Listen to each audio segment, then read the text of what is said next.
Assalamualaikum warahmatullahi wabarakatuh.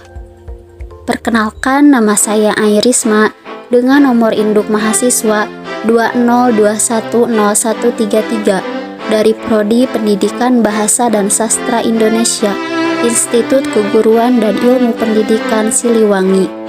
Di sini saya akan sedikit memaparkan mengenai sejarah dari Museum Mandala Wangsit Siliwangi. Museum Mandala Wangsit Siliwangi adalah museum senjata yang berada di Bandung, Jawa Barat. Nama Siliwangi sendiri adalah seorang pendiri kerajaan Pajajaran yang kekuasaannya tak terbatas. Konon raja yang arif dan bijaksana serta wibawa dalam menjalankan roda pemerintahan.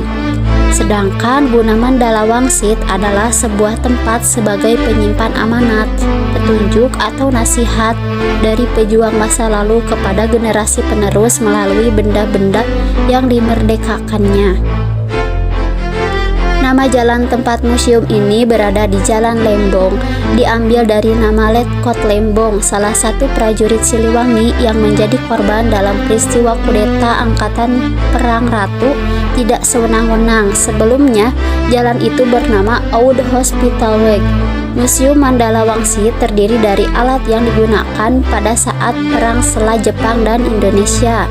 Terdapat beberapa alat yang digunakan pada saat perang, yaitu ada bedug simarame, senjata laras panjang, dan pistol.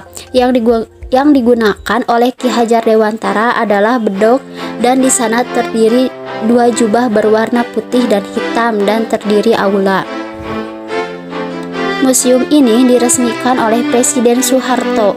Museum ini sebelum diresmikan dijadikan sebagai markas sebagai sembunyi penjajah dari Jepang, dan hadir lukisan yang menggambarkan tentang kerja paksa yang disebut Romusa, dan hadir juga beberapa peninggalan Jepang yaitu tank baja dan ambulan, dan diutarakan beberapa pahlawan Indonesia. Sejarah konstruksi Museum Wangsit Mandala Siliwangi, konstruksi yang memiliki gaya arsitektur late romantik, dibangun pada tahun 1910 sampai 1915, yakni pada masa kolonial Belanda sebagai tempat tinggal perwira Belanda. Namun tempat ini diambil alih oleh pasukan Siliwangi dan digunakan sebagai markas divisi Siliwangi atau Militer Akademik Bandung pada tahun 1949 sampai 1950 setelah kemerdekaan. Konstruksi ini berdiri di atas tanah seluas 4.176 meter persegi dengan lapang konstruksi 1.674 meter persegi.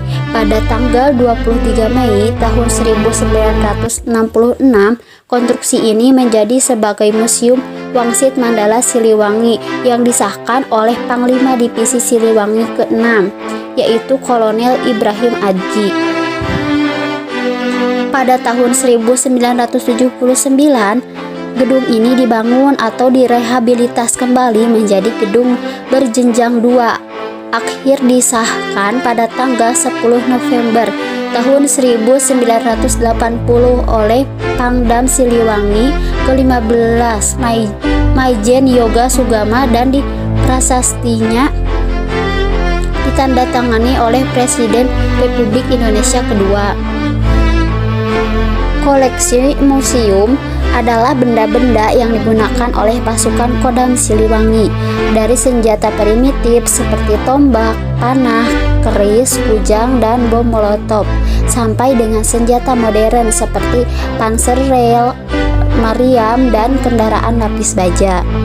Dan sebagai bentuk penghormatan atas jasa-jasa dan sikap heroik Letkol Lembong ini, kemudian pemerintah Kota Bandung membangunkan sebuah patung tepat di depan Museum Mandala Wangsit ini.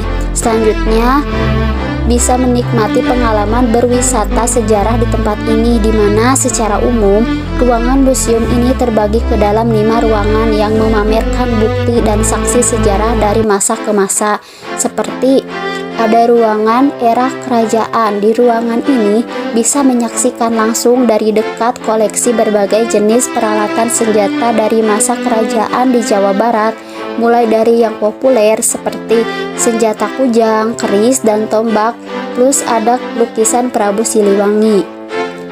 Di ruangan era pra-kemerdekaan, di ruangan ini bisa menyaksikan beberapa lukisan yang terpajang yang menggambarkan saat kedatangan penjajah ke Nusantara serta perlawanan rakyat pribumi saat itu. Sedangkan di ruangan era perjuangan pasca kemerdekaan, di ruangan ini akan melihat sejumlah lukisan serta miniatur perlawanan tentara Indonesia pada waktu itu dengan peralatan tempur yang dipakainya saat perang. Di ruangan era pemberontakan di Jawa Barat, di ruang Museum Mandala Wangsit Siliwangi ini terdapat banyak koleksi foto-foto serta lukisan yang menggambarkan bagaimana kekejaman para pemberontak lengkap dengan peralatan serta benda yang dimilikinya. Lain-lain di ruangan ini terdapat koleksi peta-peta operasi, beragam jenis bendera-bendera Kodim atau Komando Distrik Militer. Di bawah Kodam Siliwangi, meja, kursi, serta beragam tempat minum dan pada peristiwa pertemuan Rangas Dengklok yang bersejarah. Nah, sekian pemaparan sejarah dari Museum Mandala Wangsit Siliwangi yang bisa saya sampaikan. Terima kasih, semoga bermanfaat. Wassalamualaikum warahmatullahi wabarakatuh.